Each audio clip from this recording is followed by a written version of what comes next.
Hello mixtresses and mixters, this is Mixtressrae, you're watching Mixtress Video. So sorry about like the lighting situation. It's always better than it looks, so I'm just going to assume like there's shadows though, because I'm not doing this in the daylight like I normally do. So I just thought we would have like a, a little hangout sesh. It's nighttime. I don't normally do my videos at night, which is odd because I'm definitely a night owl. And I just thought maybe we could hang out. Maybe have a drink together. This is my little cactus shot glass. So I'm going to pour some whiskey into it right now. And then we're going to hang out and talk about Sasuraibito. This is going to be fun because, I mean, all of these are going to be fun, honestly. These real deep series that I'm doing, they're all going to be super fun for me. But this one's going to be especially fun just because I have never read the guidebook for this particular deck. So, yeah. Let's light a candle and some incense, of course, because I just kind of have to. Did I get it set up beforehand? Of course I didn't. Of course not. I just get so excited, I get out the tripod, I set up a shot, and I press record before thinking about anything else. Okay. Alright, just so you can see that it's happening. I'm lighting the incense. And I am going to bring a candle in as well, just because that will also help with the lighting. How does a lo-fi witch get lighting in her YouTube videos? Candles!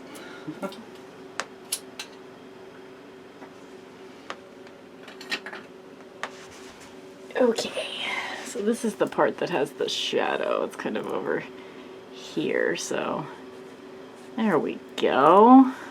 There we go. That's something. It's mood lighting, right? Okay, so for those of y'all that are also enjoying a nighttime beverage or a daytime beverage, whatever it is, I'm gonna sip on this little cactus shot of whiskey. Okay, this is gonna be fun. So I've had Sasuraibito for I got it in December 2019. So I've had it for a year and 8 months. I've used it quite a bit. I have trimmed it because the edges were getting really worn, so I just sort of trimmed it down a little bit and then I edged it in black. And I like it better in black. It did have like shiny gilding. Okay. This is the box. Just like, it's a box that holds tarot cards. Y'all have seen them. Okay, I've never gone through the guidebook. So I'm going to go ahead and read the introduction. It's just a few cards. A few pages.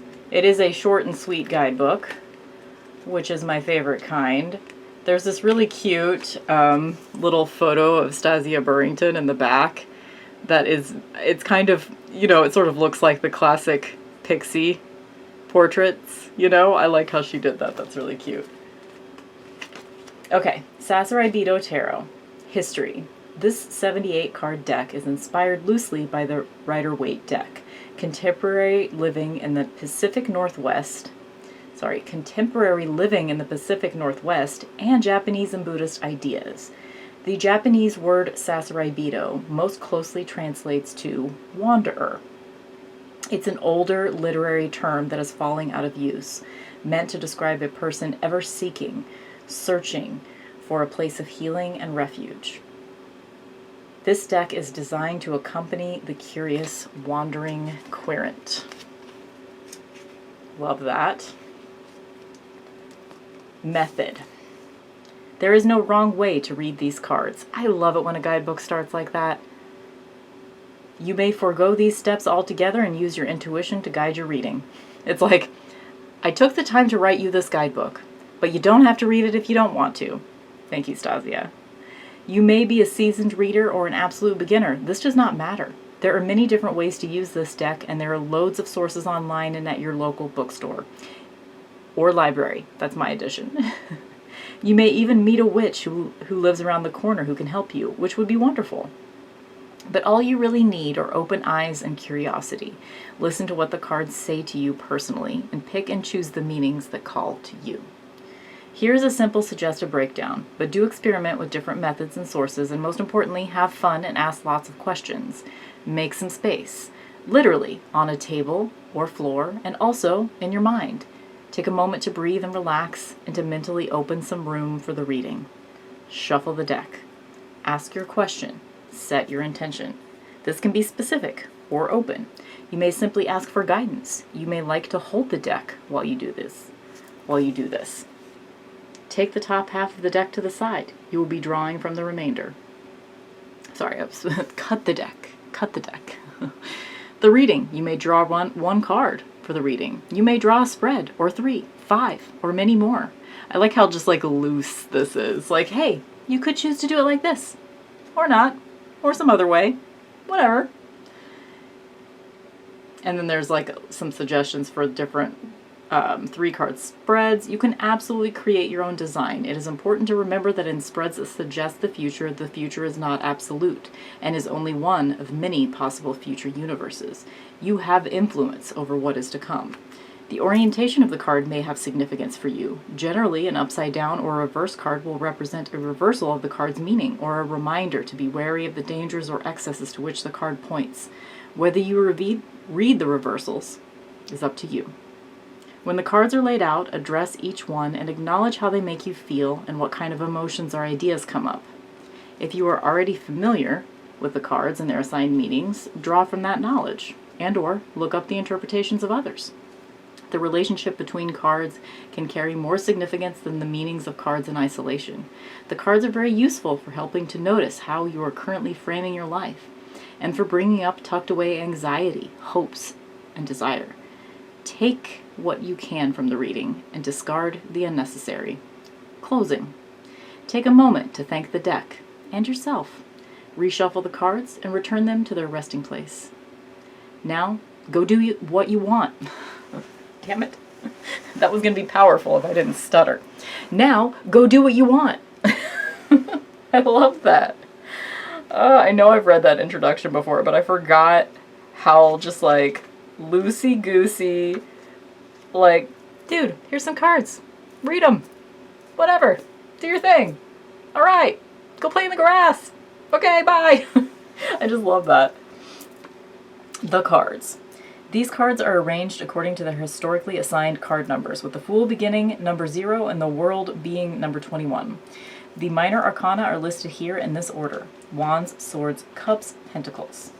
There is a brief, that's not the way that I arranged them, but that's apparently the way that she arranged them. There is a brief description of the meanings and symbolism of each card, along with the reversed meanings, some words on my process while designing the cards, and perhaps a relevant quote or 3. Enjoy. So like I said, I've never read, like I've read entries from this guidebook before, but I've not read, and I've read like the introduction, but I've not read the whole thing. I want to do like a quick review of the deck. I have had it for nearly 2 years now. I use it primarily for clients. I have a really good relationship with this deck, but for some reason this deck doesn't really talk to me alone. It talks to me for others.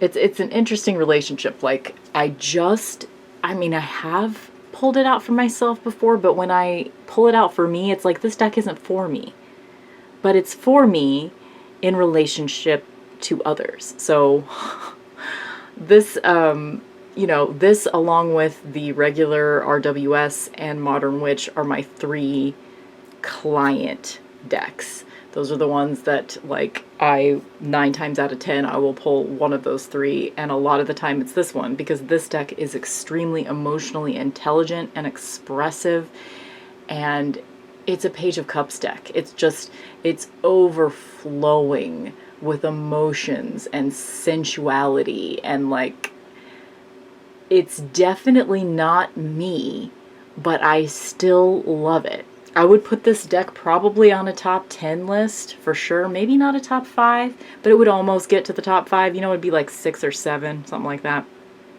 Because this deck is very important to me, even though I don't use it for myself. I just don't.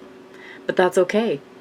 It's extremely chatty with everyone else. It's immediately best friends with everyone.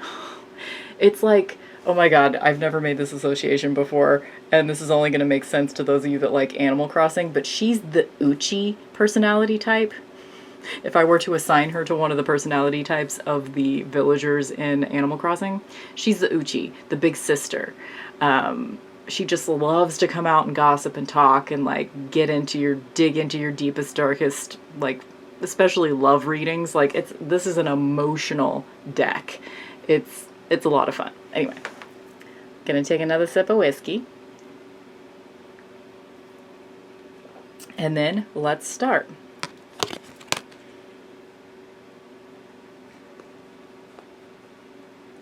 I wonder if I can just move the whiskey out of the way. Yeah. Where's the sweet spot? Here we go. Maybe this is good. Maybe this is okay. And I always have this little heart rose quartz sitting on top of it too, since I have most of my decks out in the open now. This is just sitting on top of it most of the time. Okay. So here is the Fool. Not sure how to hold these cards, so I'm not, because either I'm going to get the glare from the light or I'm going to get shadow from the tripod.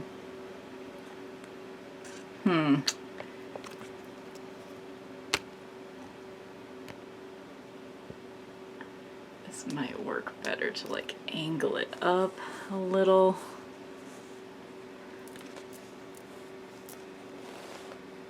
Yeah, okay. That feels better to me. Hopefully that feels better to you. Okay.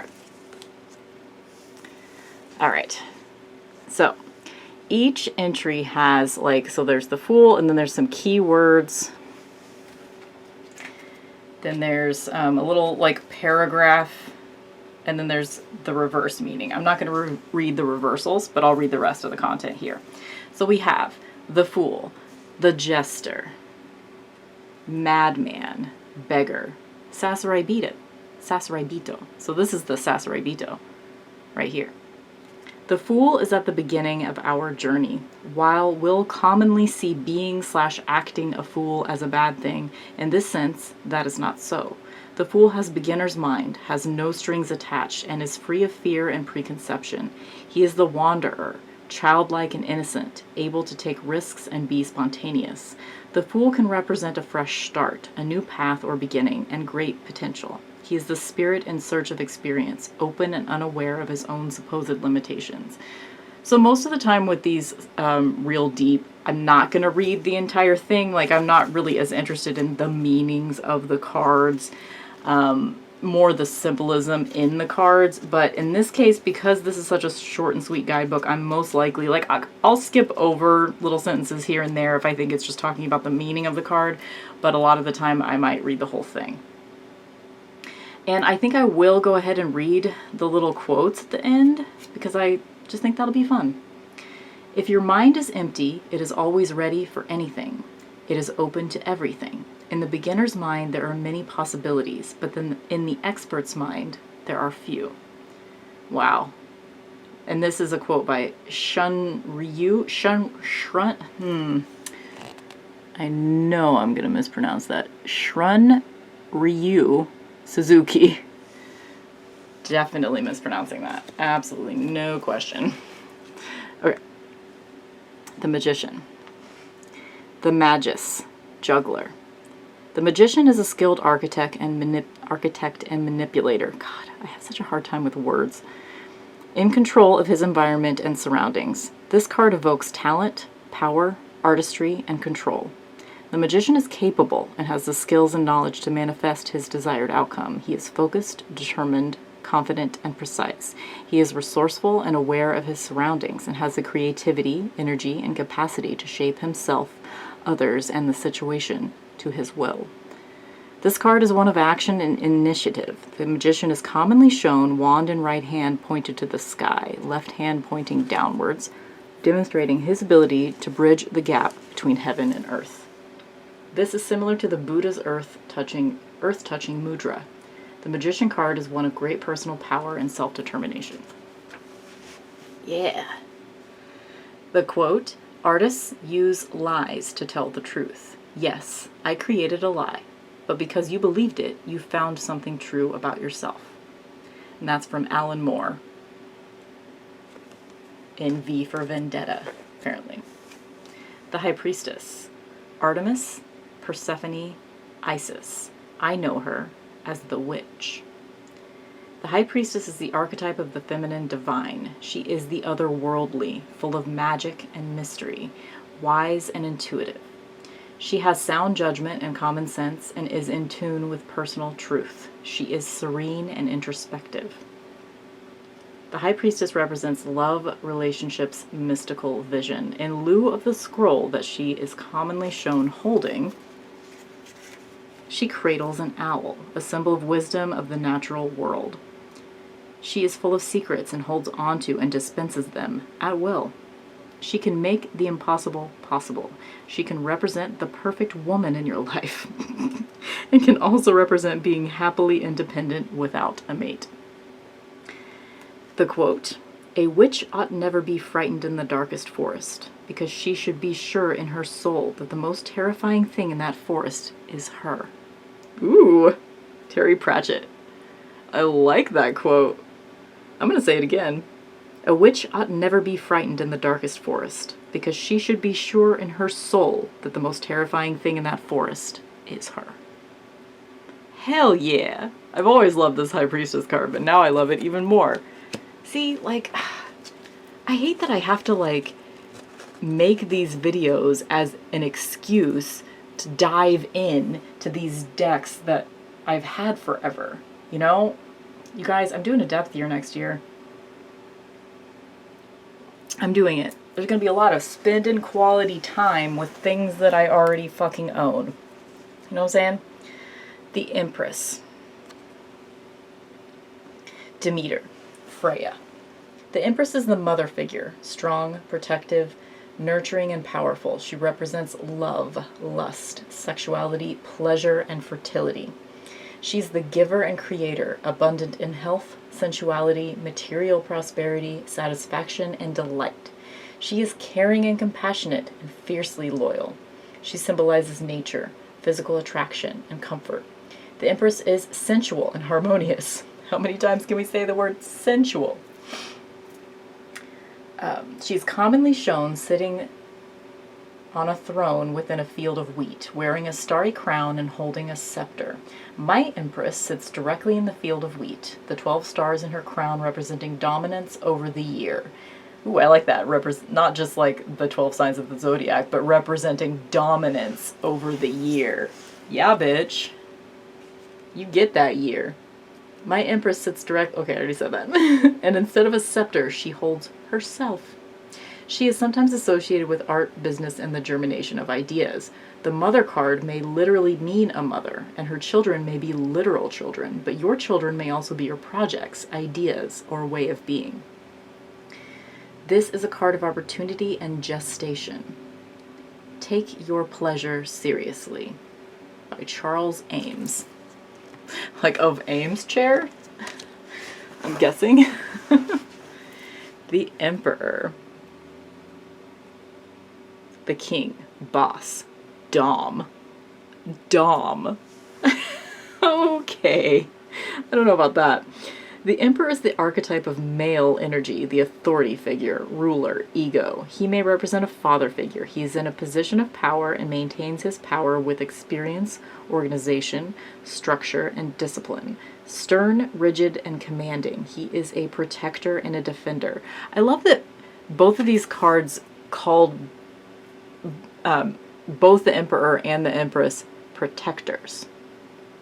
Like, that is a new association for me, thinking of them both as protectors. But I like that this is an association someone else has made. Alright, I'm gonna have to, like, switch my batteries. It said I had 40 minutes, and it's been 20, and now it says 2. Liar battery. Okay. So glad I bought an extra battery when I got this camcorder. That was actually a good move. Okay. The Emperor is the archetype. Okay, where were we? Stern, rigid, and commanding. He is a protector and a defender. He is respected. The Emperor is successful and is of high status. He functions within order, tradition, and the establishment. Okay, so one thing I wanted to say about this card is, at first glance, you know, you're seeing like a businessman. You're seeing like a Mad Men businessman situation. But if you look at the wrist, his wrist, coming above his cuff here, you can see the hint of a tattoo. So this tells me that this is probably a man that is heavily tattooed, but you just don't know that in his daily work life. You know, he has all this structure on the outside, but he has a personality. He has something more within. Okay. He is strong, conservative, and inflexible. He has common sense and the strong desire to be in control and to rule over his surroundings. He represents rules and regulations and the status quo. Beware with this one, because the ego can get kind of out of control. Yup. Okay. Oh my god, the quote is from Michael Scott.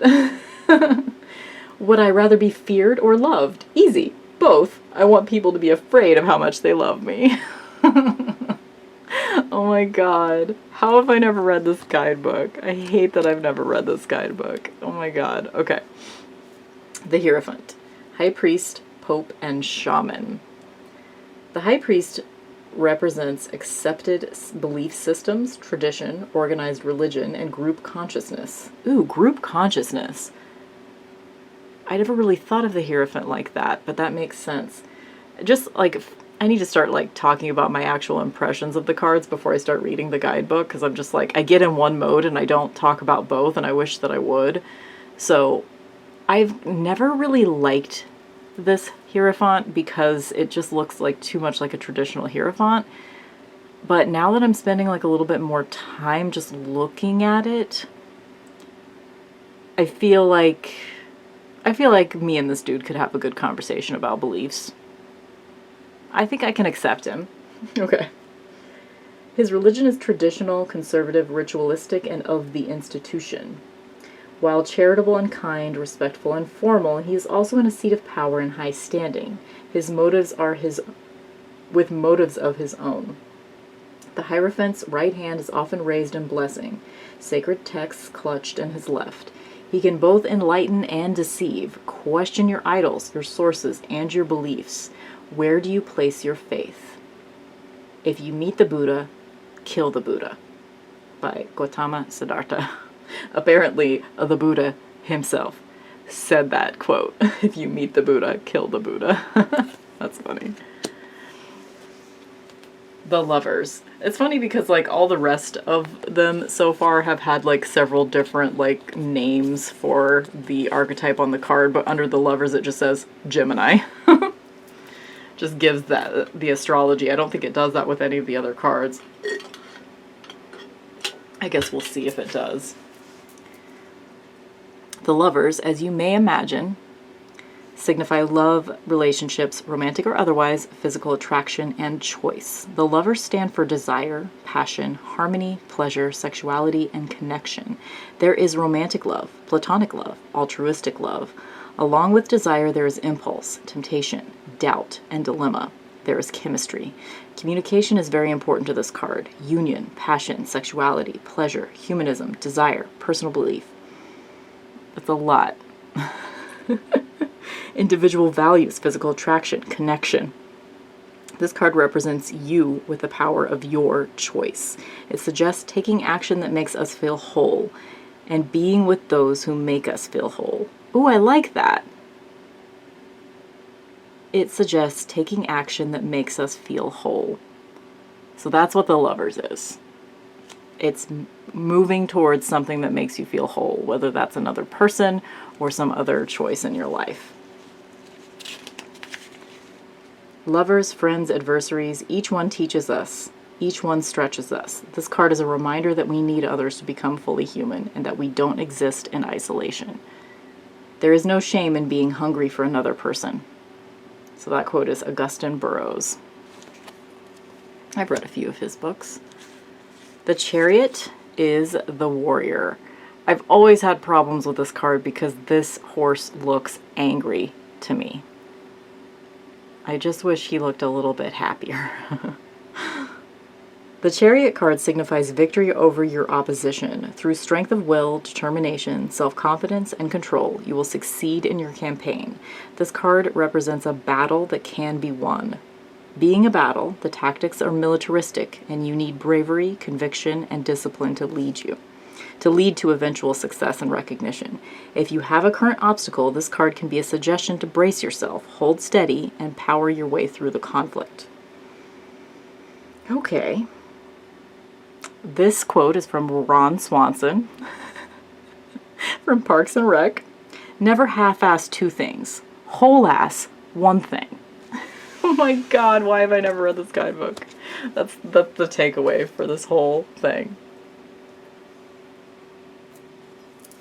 Okay, Strength. The Lion Tamer. I don't like this card because I don't like seeing this person in their dingy underwear. And I can only see this as dingy underwear because of, like, the color of it. I don't like it. The Strength card signifies firm, but gentle, dominance. This isn't strength in the literal muscular sense, but strength of mind and character and the hidden power of vulnerability and compassion. This card often illustrates a woman demonstrating control over a lion with kindness, composure, and slow gentleness. And softness. There's like a little too many descriptive words in these. Like, you don't have to say all of it all the time, but okay. The Strength card represents patience, self-control, stability, and discipline. It may suggest a challenging situation that will require a soft but strong approach to resolution. Your calm mind is the ultimate weapon, so relax. That quote is Bryant McGill. I don't know who that is, but okay. The Hermit, the homebody, the seeker. This Hermit card, I mean, I get it, like somebody sitting and looking out at a mountain. Like, I get it, but it's taken me a while to come to peace with this Hermit card. It's funny, like, the minor arcana I like a lot more in this deck than I do the major. The Hermit is on a personal truth-seeking quest. She spends time alone, soul-searching, and turning inward to find deeper understanding. She is a shamanistic hero, finding answers in silence. Embrace reflection, solitude, and introspection. Maybe turn off your internet for a day, or forever. Haha, just kidding. The Hermit withdraws from society to better know herself. She then must return from isolation to share her newfound knowledge. The Hermit is often shown with a walking stick, lifting a lantern to find the way. My Hermit is a lone hiker, probably somewhere in the beautiful Pacific Northwest. And the quote is from Ram Dass. The quieter you become, the more you can hear. Wheel of Fortune. No keywords for Wheel of Fortune.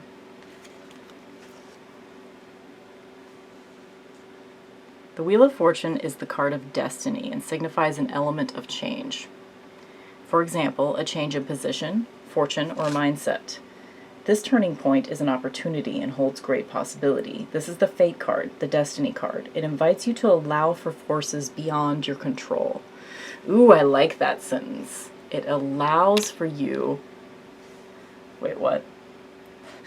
It invites you to allow for forces beyond your control.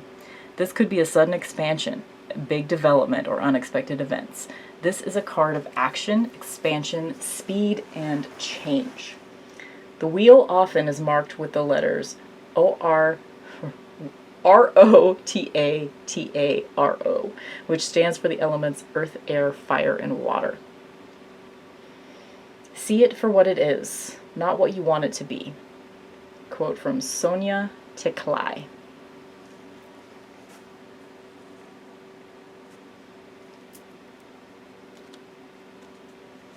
What's that sentence I love? I need to have a highlighter. I need to be sitting here highlighting my favorite parts as we go. She says, as we're already 10 cards in.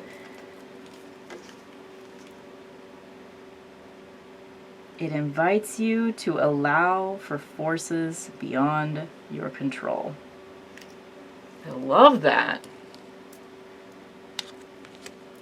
I hate this Justice card because all I can feel is a sword in my eyeball.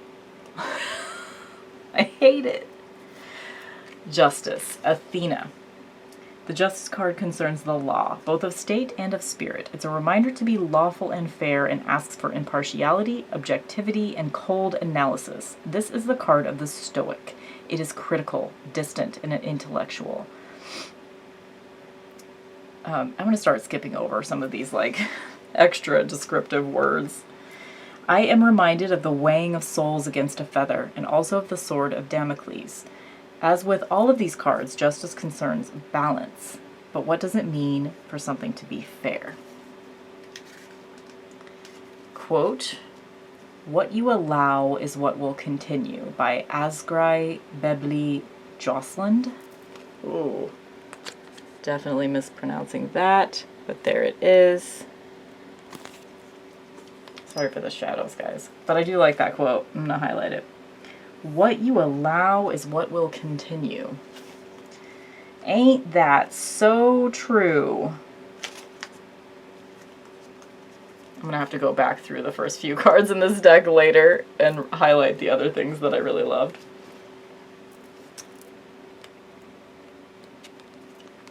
The Hanged Man. The Hanged Man is trapped in temporary suspension. He is alive, but with his life on hold. Notice that his expression is not one of pain, but of blissful acceptance. Blissful trance, sorry. Still, why does he have to be in his underwear? Why? He is accepting and surrendering to his current predicament, and in this sacrifice, a new point of view is available. He is literally looking at the world upside down. Things may not meet your expectations, but what exists may be even better. This card suggests patience, through which a great awakening or shift in perspective is possible. The Hanged Man represents inner harmony and letting go, and recognizes that this discomfort is temporary and will pass. Quote is from Max Dupree. "We cannot become what we want to be by remaining where we are." Yeah, that's a good quote too. I'm not usually a quote person, but I'm enjoying it right now. Death. Again, Hanged Man and Death and Wheel of Fortune so far have not had a little keyword. This is the card of letting go. The Death card is one of major transformation. Rarely representing a literal death, this card does suggest an ending, a new beginning, and the opportunity for huge growth and transcendence. Blah, blah, blah. There is huge potential here for increased self-awareness, and the clearing out of the old is necessary in making space for the new. Quote is from William C. Hannon. "I know this transformation is painful, but you're not falling apart. You're just falling into something different with a new capacity to be beautiful." Oh, that's sweet. Temperance, no keyword. There's no keyword for any of the rest of them. So starting with, Justice had Athena as the keyword, but with the exception of that, from 10 on, there is no other keyword. So I don't know if there was an intentional reason for that or what. Temperance. Okay. Before I read the guidebook definition, I see this Temperance card as a trans man. And I think that I love that the wings are tattooed. And I know this isn't exactly what it would look like, but this little line makes me think that this is a trans man that has elected to have at least top surgery. And I have a fondness for this Temperance card. Temperance is the card of balance and the middle way. The card of harmony, moderation, equilibrium, and health. Joining of forces, bringing together of extremes. Recovery, security, well-being. Some of these are just even though they're written out in paragraph form, they might as well just be keywords. This card commonly shows a hermaphroditic angel.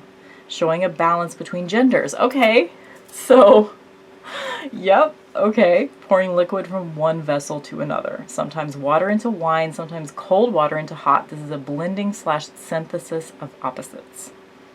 The quote is from Rumi. Your hand opens and closes, opens and closes. If it were always a fist or always stretched open, you would be paralyzed.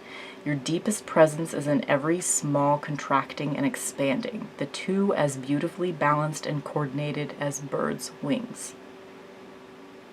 Wow, okay.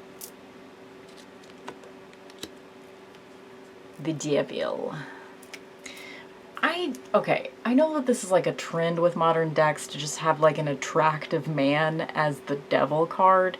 And I mean, I say attractive in quotes because I never find the men that other people think are attractive.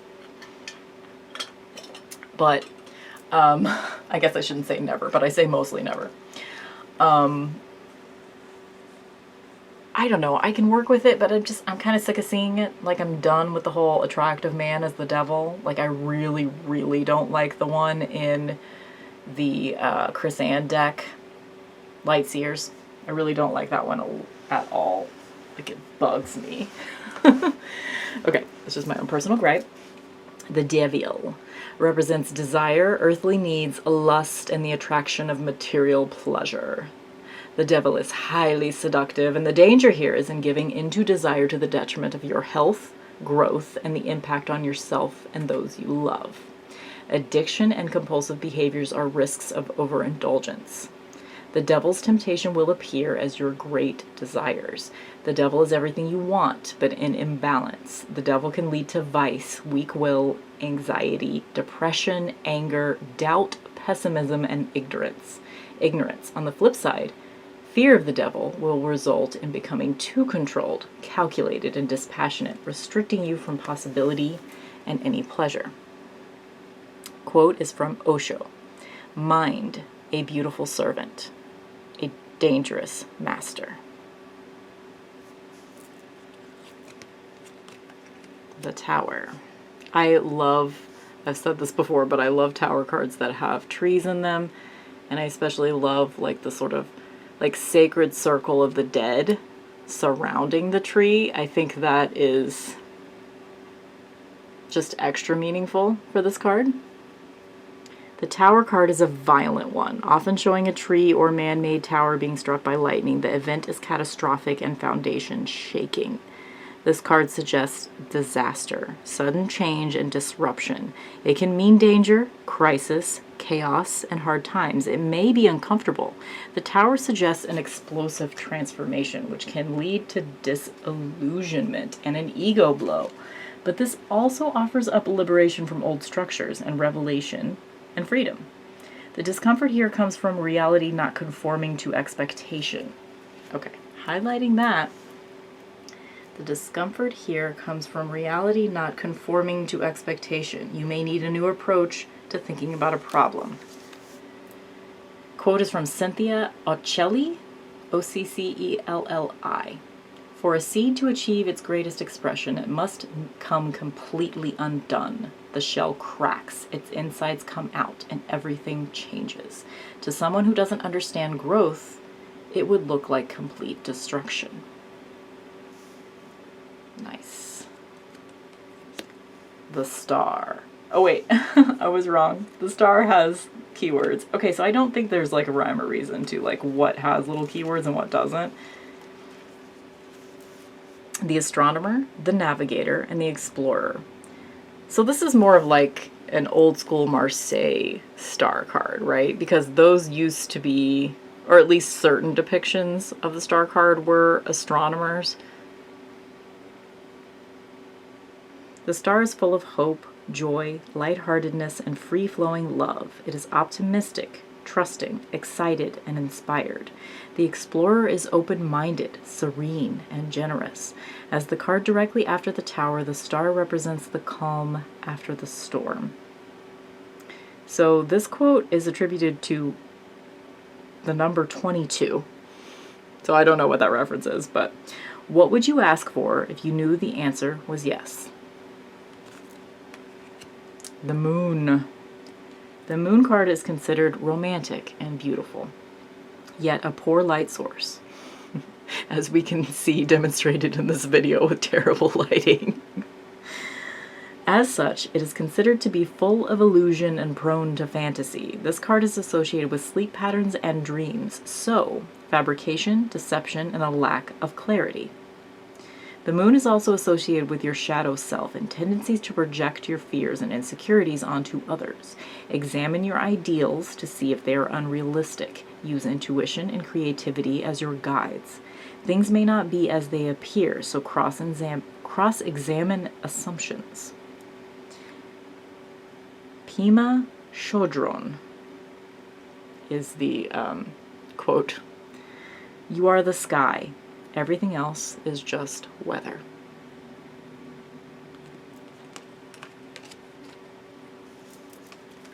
I don't like the sun card. It's just, I don't know. I guess, like, most of the cards in this deck or a lot of the cards in this deck that I don't like are these sort of, like, shadowy silhouettes. I just, for some reason, I don't like them, but whatever. Anyway. The sun is hot and blinding in its clarity. This card indicates success, joy, warmth, and happiness.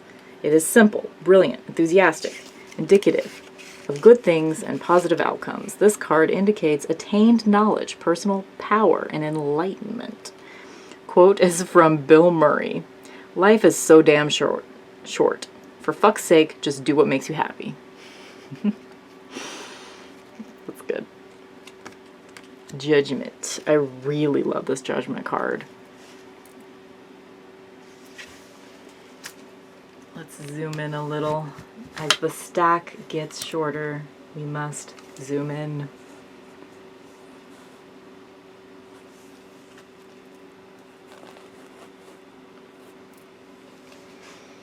Judgment. The Judgment card represents knowing what you want and taking responsibility for your actions and life. It is a card of rebirth, a new beginning, and an accepting of past mistakes and actions.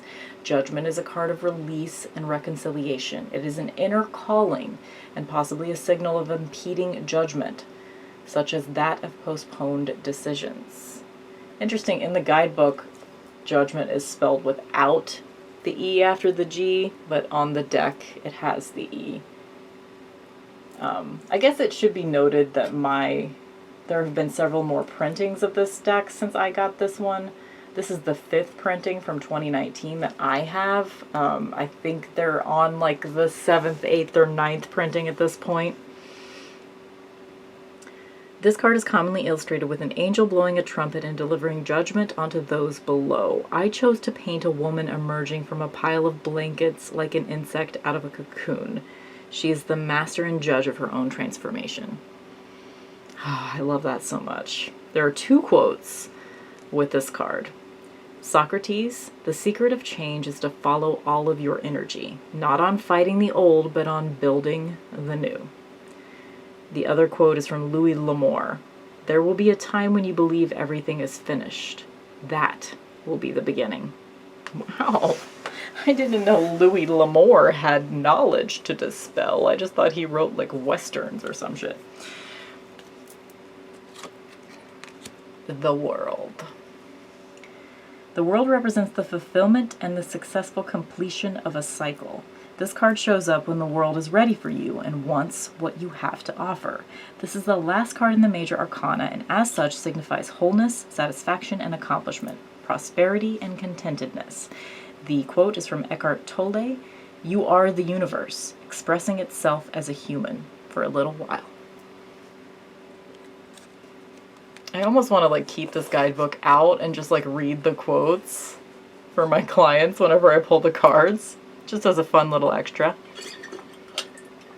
I wonder if the minor arcana have quotes as well. I don't think they do. Okay, I need to decide if I even want to read the minor arcana, because in a lot of decks, I think the minor arcana is very important, but in a lot of decks, they don't really. Maybe I'll just try to read just the symbolism.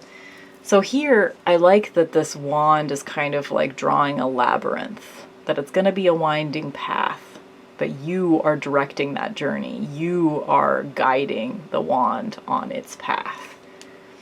Okay, I chose to illustrate this card with a wand used similarly to a paintbrush or pencil, resting in the middle of a labyrinth. You hold the instrument and are in control of where this journey leads. You are the author of your story. So, hey, I got that one right.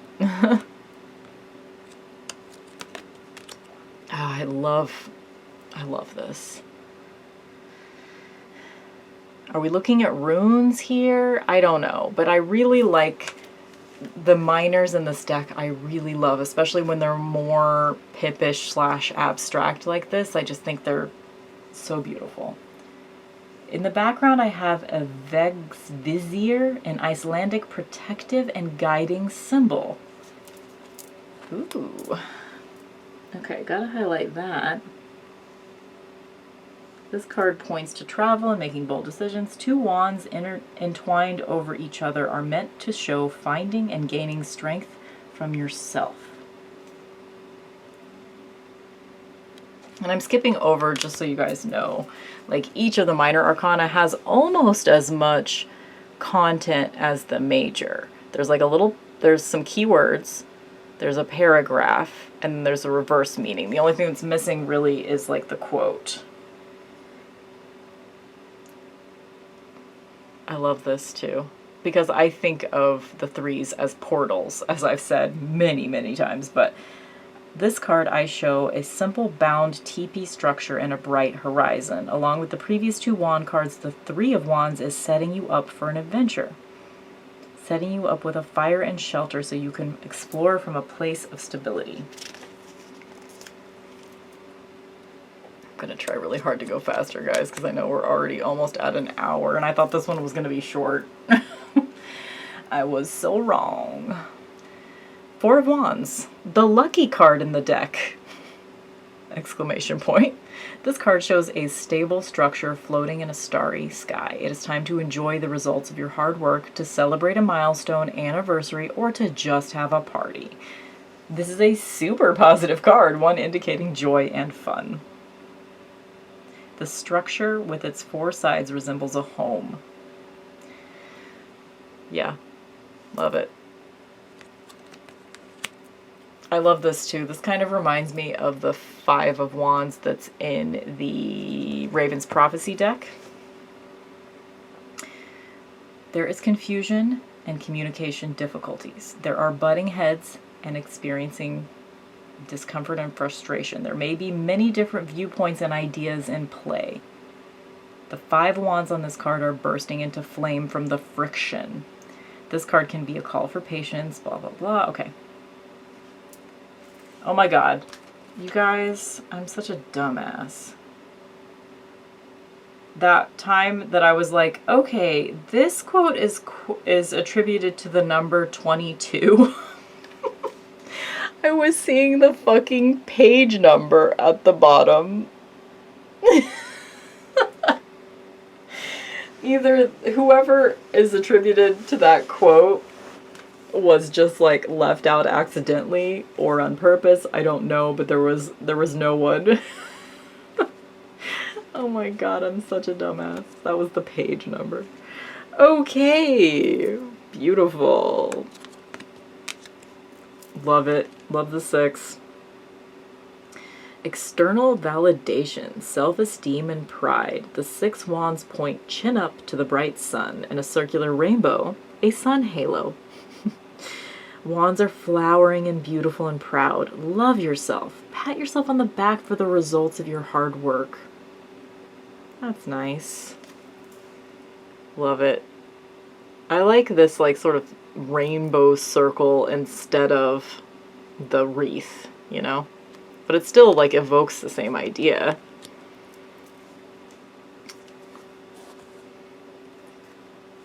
This is another card of tension and suggests courage and strength to stick to your guns. I've shown one of the 7 wands as having become an axe, as becoming and displaying its own power. Notice, however, that the axe is not currently chopping. Stand your ground, but withhold violence unless absolutely necessary. I threw the spider in because I thought it was cute. I threw the spider in because I thought it was cute. Oh, I love the, like, sort of, like, irreverent humor, not taking the whole thing too seriously. Like, I love a deck that has thoughtful symbolism in it, but isn't taking itself too fucking seriously. I love that. This is a card of high energy and motion, an invitation for you to act. Also possibly future air travel. I chose to portray these wands as arrows, fast flying and true to their aim. This card to me illustrates being in the zone. Once your foundation is strong and your muscles practice, you can act with efficiency and without effort. See Zen in the Art of Archery by Eugen Herrigel. So this card has, I assume that's a book. Recommendation. 9. You may have been through some shit and are a little beaten up, but stay strong. Highlighting that, you may have been through some shit and are a little beaten up, but stay strong. Like, you hardly ever get, like, cursing in guidebooks. I love that. Alright. That's all we got.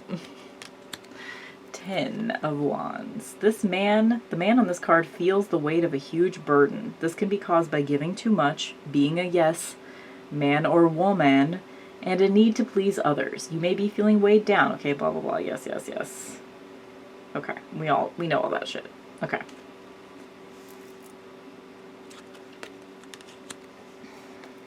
So one thing I really appreciate with this deck as we're entering the first court cards when we're already an hour in. Woo! Okay. I really like that in this deck, I think almost every time, the queens and kings are actually older and the pages are actually younger. Like, you're actually seeing sort of like preteen, teen energy in the pages and sort of like early 20s in the knights and older people in the queens and kings. And we just don't see that very often. This card is full of youthful, optimistic, creative energy. The young woman I've illustrated here is bright-eyed, inspired, and wears a flame insignia on her chest. Her hair is also fire-like. Think of your creative spirit as a fire. Therefore, it needs fuel. Throw some wood on your fire. What inspires you? What gets you all worked up? Go get you some more of that.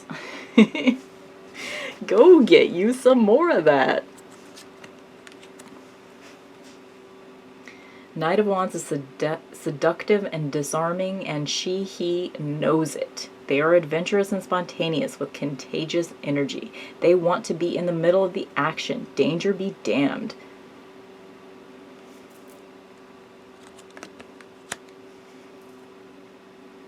Honest and open, she is fearless in asking for and getting what she wants. The black cat is usually associated with this card, pointing towards the occult and independence. The broken infinity symbol is one of my own, to me meaning acceptance over the impermanence of things, and with that acceptance, a fiery joy and appreciation over the now. Oh, I never noticed that it was a broken infinity symbol as her little tattoo. Acceptance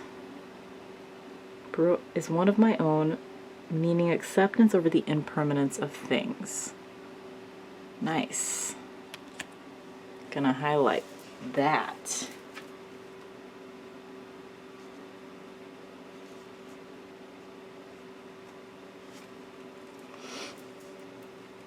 King. Great communicator. I've illustrated this king as intelligent and good-tempered, always with a little bit of a smile. Branches seem to be growing from his torso, indicating his infectious optimism. A planet and stars drift in the background, pointing an eye towards the larger picture. Dude, I'm such an asshole. I've never noticed the little planet. Never.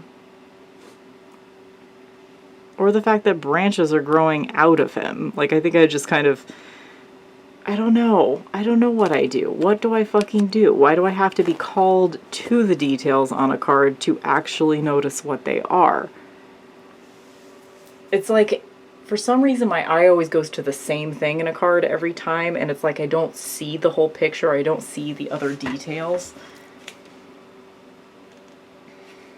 Cups. This card shows a teacup, full and overflowing with tea. It indicates your capacity for giving and receiving love. It's really nice. Really nice. Look at that, too. Love that. Love it. The lotuses are a symbol of peace and connection. The illustration here is of two people enacting a pinky swear / promise, sealing a pact.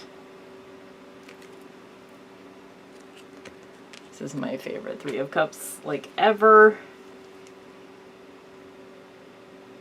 This could be a close-knit group of friends or a larger community, but the positive feelings are the same. Feeling like you belong, feeling loved, secure, supported, and cherished.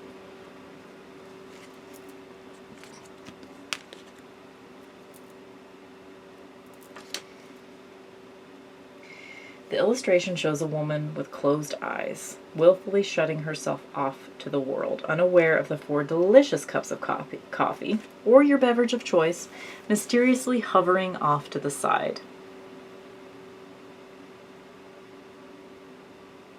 Okay. Sorry guys, I'm skipping over some of this. I am trying to like read over it a little bit, but I'm trying to simplify it. So that, because I feel like if I just sit here and read the guidebook to you guys, it's, I don't know, it's gonna be even longer, and then I'm not going to be paying attention to my own thoughts as well. The woman on the card is standing in hip-deep water, dark clouds overhead, 3 overturned cups in front of her. However, not all is lost. Behind her, 2 cups remain upright, and a bit of a rainbow is visible.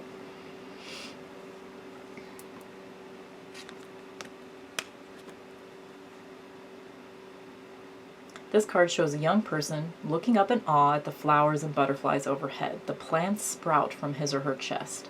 The 6 of Cups is all about finding beauty and magic in your surroundings and in yourself. They are interconnected.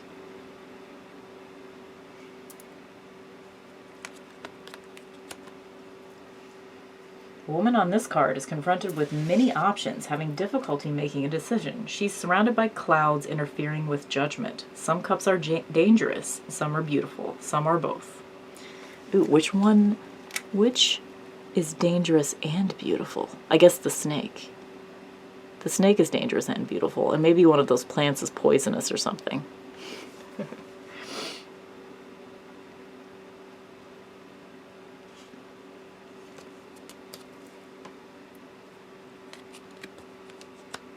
This is my favorite 8 of Cups. Like, how perfect is that? Like, just being like, I'm so fucking done with this, and chopping all your goddamn hair off. I think about it all the time because my hair is like waist length. Okay, sorry, I'm just like skipping through to see if there's anything. I find that in the past, in times of stress, I cut my hair. I feel like I'm actually disposing of the past, the extra weight, the dry ends, the old me. This is akin to shedding your skin to make room for new growth. It's pretty good. Love this 9 of Cups too. This is one of my very favorite 9 of Cups.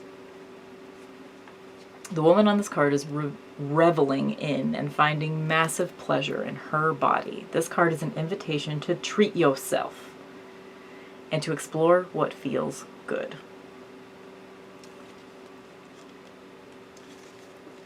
A lot of sexuality in the rest of the description of that card too. Like, I mean, you can imagine. Like, I love this card so much.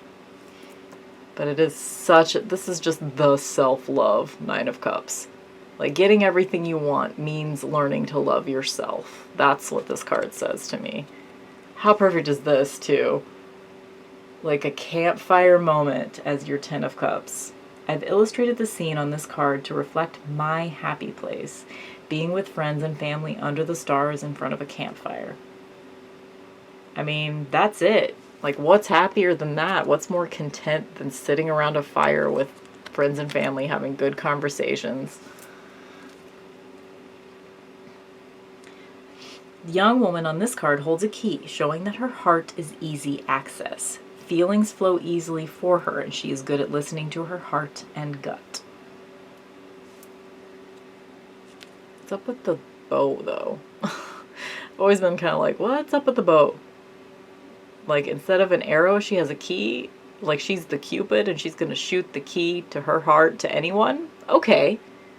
For some reason, I've never talked myself through that in quite that way, but that makes sense now.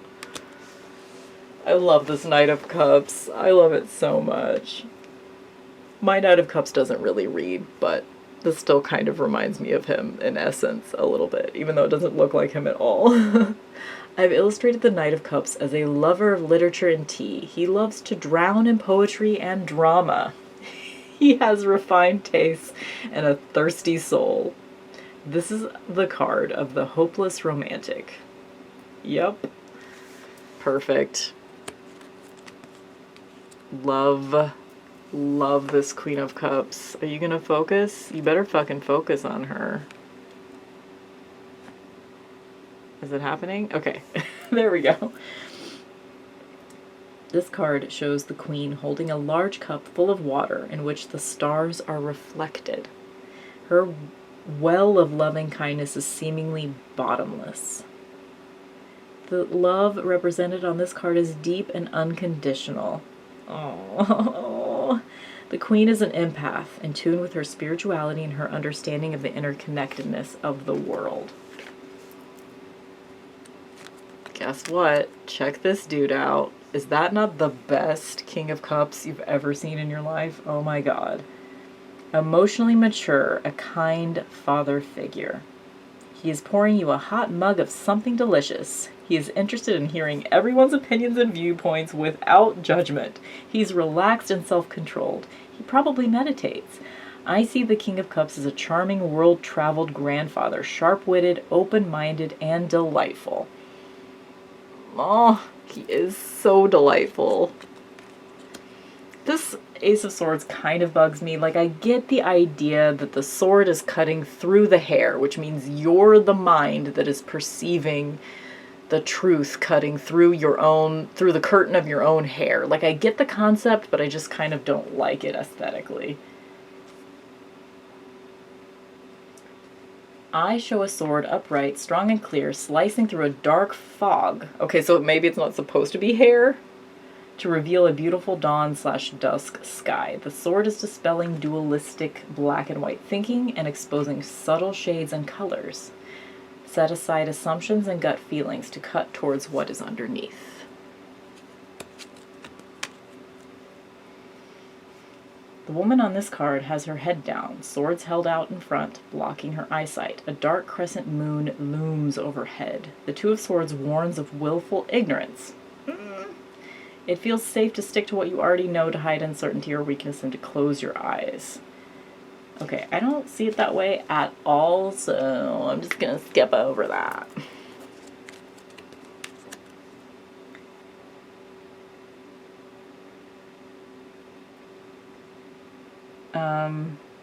Are you hurt, or do you wield the blades? That's all I'm gonna read from that card, because I didn't really agree with the rest of it. I'm very opinionated about the Libra Swords cards, which are the 2, 3, and 4. I don't love this one. Is he meditating until he's blue in the face? Is that what's happening here? Take time for yourself and heal from the wear and tear of too much mental noise. This card aligns with the Hermit and the Hanged Man. Empty your mental cup, resist making hasty decisions, resist the cult of being busy. I like that. Resist the cult of being busy. Ain't that the truth? Mindfulness and laziness are very similar. Be mindful, not lazy. Okay.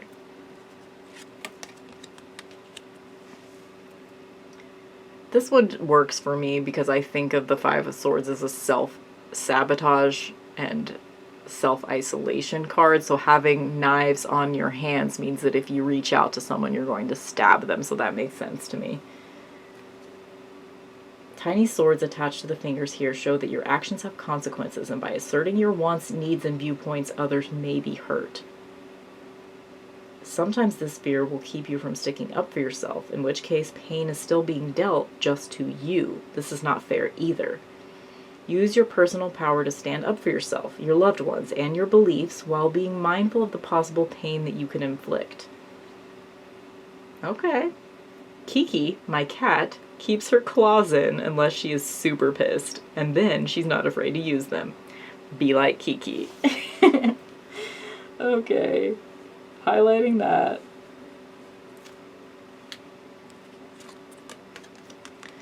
My favorite Six of Swords ever. I see the keyword here as surfacing.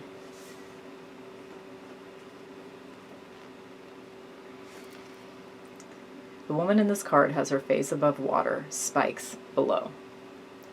The spikes represent difficulty and discomfort that is in the past, but are still fully real in her head. She isn't actively struggling, but neither is she totally giving in to despair.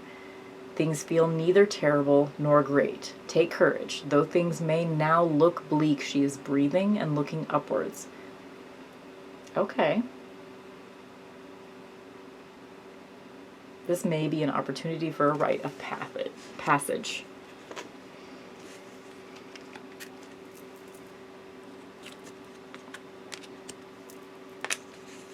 The spirit of the Seven of Swords is wanting independence and wanting to do it all on your own. The woman on this card carries 7 swords, but the usefulness of having this many weapons on her is questionable. By deciding to go it alone, she may be overburdened by all of the hats she must now wear. She looks defiant, but also a little shifty. This card suggests deception, escapism, procrastination, and manipulation. The woman on the card may be sneaking away from something: responsibility, obligations, her relationships. It may seem the easiest way out, but be wary of the repercussions. The woman on this card could also be someone other than you, in which case be on guard for deceptions against you.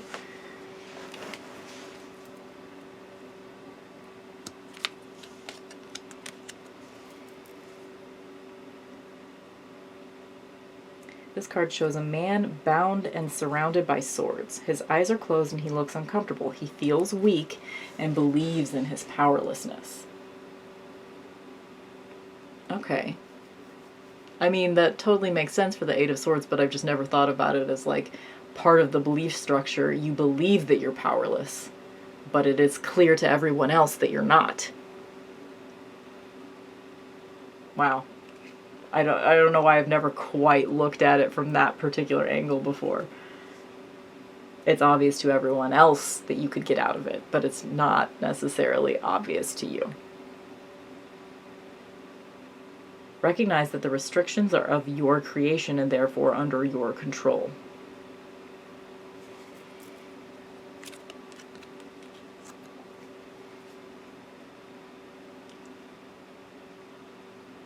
This is a super angsty card full of emotional turmoil and unhappiness. I just like the use of the word angsty. I don't like the traditional representation of the Nine of Swords being... I see it kind of differently now. But anyway.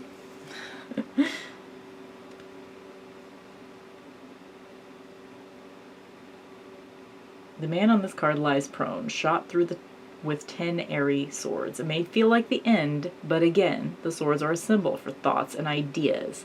This card is similar to the death card, but very rarely points to a literal death. It may be painful, but this low is temporary and allows you to build from the ground up and clears the way for new, until now, unforeseeable possibilities. The man on this card believes that his problems are unique to him and that his situation is unjust.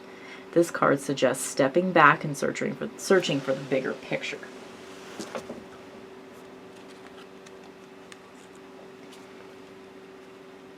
Messenger for future challenges. The young woman on this card stands tall, keeps integrity, and approaches things honestly. Use reason and have resilience. She approaches conflict with an optimistic, adventurous spirit, energetic, The multiple eye motifs on her cape reinforce the virtue of keeping your eyes clear and open to new ideas. The birds in the background symbolize high ideals, freedom, and grand aspirations. She's pretty cool.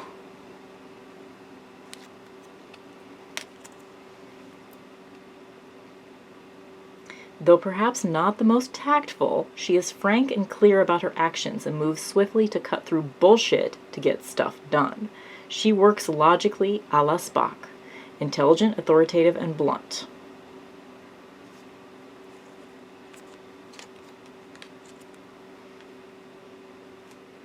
Queen of Swords is staring directly into the sword's edge, holding it in reverence. She holds honesty and truth above all. She's intelligent, witty, straightforward, and level-headed. She wants everything out in the open and does not shirk from the truth even when uncomfortable. I illustrated this queen unadorned. She's down to earth and can be quite funny. She's a realist and a problem solver.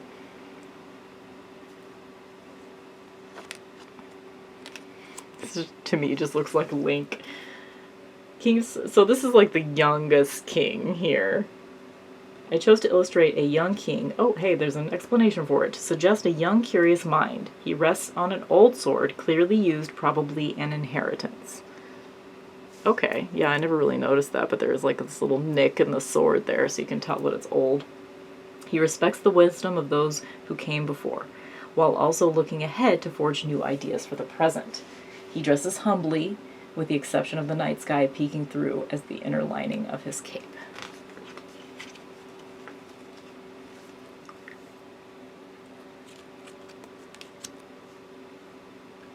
The promise of physical prosperity. This card recommends... Okay. Need to take a second. Adjust my sitting position. I'm sitting on this like sandy floor pillow thing. And it's comfortable in certain positions. There we go. Okay, I found it.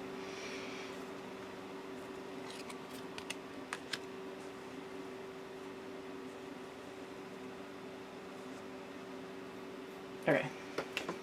I'm losing focus, guys. It's probably like 10 o'clock at this point.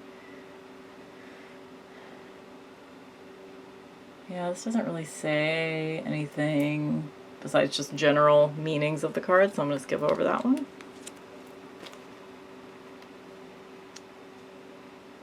I illustrated this card with a blueprint-like model of a pyramid, with the hands of 3 separate people taking part in the building of an enterprise with substance.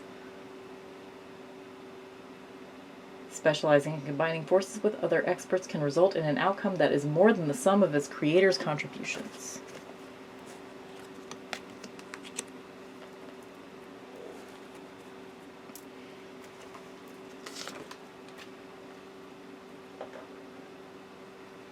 There's a whole page for this card. I call this the Gollum Card. His eyes are closed off and his mind is set. While in a positive light, this card highlights the value of being conservative with money. The warning is about ego and wanting to possess and maintain control. The man wants to be in charge, set the rules, and is resistant to change. Now that he has what he wants, he naturally wants everything to stay the same. This can lead to stagnation and discomfort, not to mention making it difficult for everyone who has to deal with him. She's got opinions about this card. This card is about the belief that once you can grasp what you want most, you're golden. But the reality is that nothing lasts forever, and this clinging can cause more suffering. Absolutely enjoy material comfort when you have it, but don't take it for granted and don't be a 2-year-old, unless you are a 2-year-old, in which case, you're lucky you're cute. Nice. I love the snarkiness. I am definitely finding all of the hidden gems in this particular little guidebook. The woman on this card is sullen, weak, and hungry. In front of her is a sad-looking plant growing out of the cold, hard ground. However, 5 bright stars shine overhead. These symbolize sources of support and warmth. They may not be right in front of you, but if you go looking, they exist. This card represents a rough patch and can indicate feelings of rejection, exclusion, disapproval, and a lack of support. This is a card of poverty. financially, bodily, emotionally. Times are hard and it sucks. But it is temporary, so either look outwards and seek the help of others or turn inwards and find new resources from which to draw yourself out of this funk.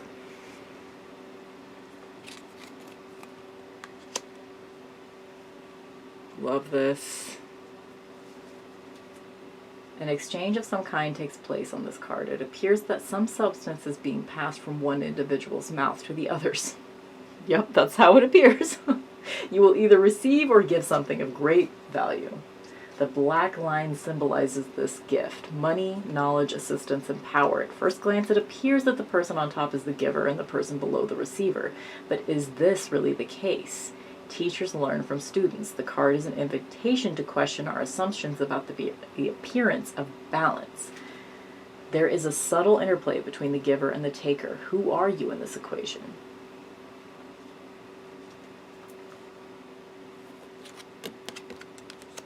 I like that because there's just less of a hierarchy than you normally see a hierarchy, but this is equality, you know?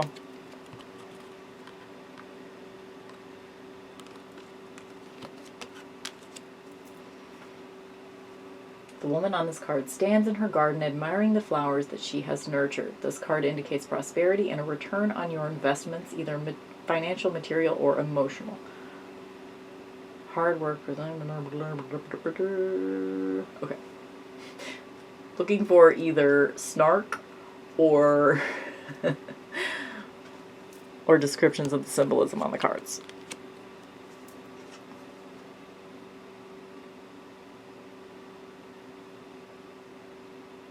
This one is like study, though, right? Like normally you see someone like honing their craft, but for this one it's studying. This is a card of hard work and painstaking research. Find the zone. This is a time for being painstaking, hyper-focused, taking great care to pay attention to detail. The hardest part is just starting. Set a timer and study. Explore for just 15 minutes to start. I find that motivation doesn't just happen. Once the work begins, then the motivation comes. You know, that's very true. It's like you have to kind of force yourself to do the thing, even if it's the thing that you love to do.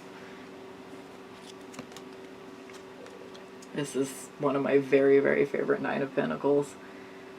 The woman on this card is self-assured, disciplined, calm, and strong. She has an open eye above her head, symbolizing a clear vision. Her clothing is fine. She sports a necklace of pentacles, and a falcon familiar is perched on her shoulder. The bird of prey suggests discipline and control over base instincts. Powerful and dangerous, but under control. The Nine of Pentacles is a card of great personal discipline. Be clear about your wants and needs and firm with your boundaries. The Falcon Woman duo has reached a point of financial and emotional independence from which they can now pursue finer things.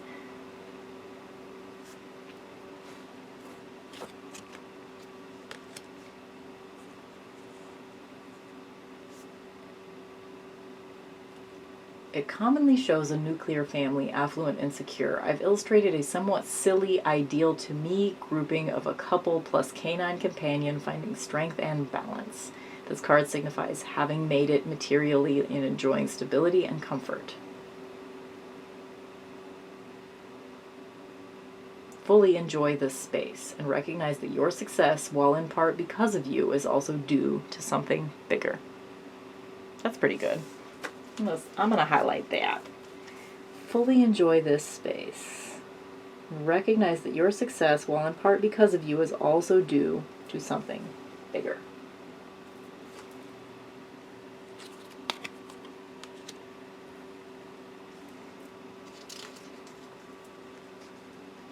Card shows a young boy holding aloft a simple origami crane. He used a humble sheet of paper to create something more. Nothing flashy, but it's a start. This card acknowledges the power you have over the physical world and your ability to sculpt your environment to suit your needs. The Page of Pentacles is curious and insatiable, excited and enthusiastic, and taking on new projects. Use what you have and make something new.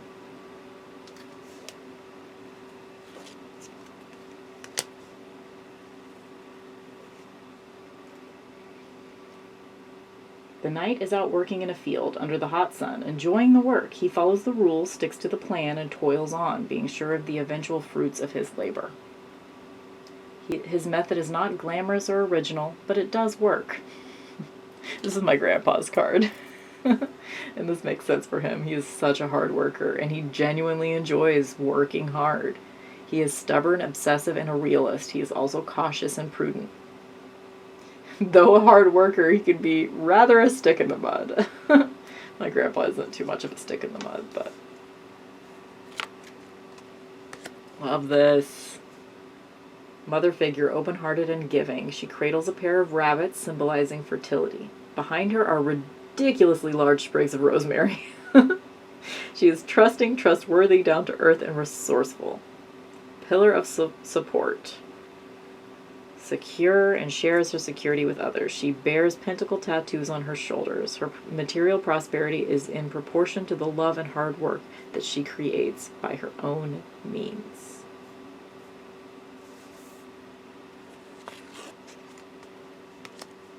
Again, with the silhouette cards, I just don't like them, but that's just my own problem. This king stands silhouetted against a colorful mountain range, watching shooting stars with an infinity symbol above his head. The symbol suggests stability, order, and the cosmos. He sees opportunity everywhere and follows his leads to completion. We see only the silhouette of this king because he is an ideal towards which to strive. Okay, all right. Having that information is helpful. Okay. So I think we're supposed to, like with the silhouetted figures, put ourselves in their place. So that makes sense for that choice. Okay, so I've used up almost my second battery. It says 26 minutes, but usually when it says 26 minutes, it's really going to be more like 10. So, wow, this was a long one. In the future, I will make sure that both of my batteries are fully charged for these real deep sessions. Thank you for being here with me.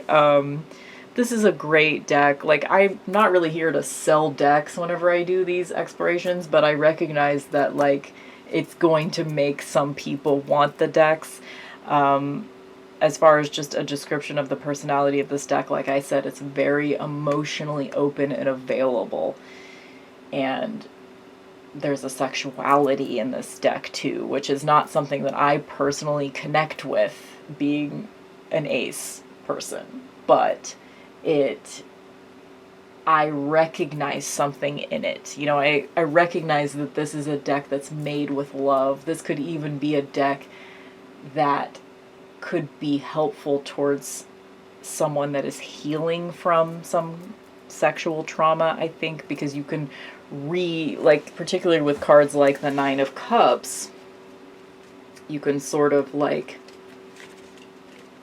find a little bit of healing in appreciating your own sexuality again, if it's something that can be healed for you. This is a very healing, loving, it's a hug of a deck. It really is. And even though it doesn't speak it's weird for me to say it doesn't speak my language, because I love this deck, but it doesn't speak my language fully, but it's a language that it's like a language that I can understand, but not a language that I fully vibe with, you know? It's not my native language, but it's definitely one that's been super useful to me, particularly, like I said before, with client readings, for the most part. That's what I use this deck for. I didn't talk about, like, you know, cardstock and things like that. This deck has been reprinted several times. To me, it looks like it's on a different cardstock now than it was whenever I got my version of the deck. So if you got it now, it might be different, but it's, you know, it's not too thick, it's not too thin, it's easy to shuffle. It is glossy, but I don't think the current version has glossy cardstock anymore. So, yeah. Anyway, it's a great, great little deck, and you can get it on Etsy. So, again, it is Sasuraibito is the name of this deck. I will show you what that looks like, affectionately known by some as the sassy burrito. Anyway, thank you guys so much for watching. This has been Sasuraibito Tarot, real deep.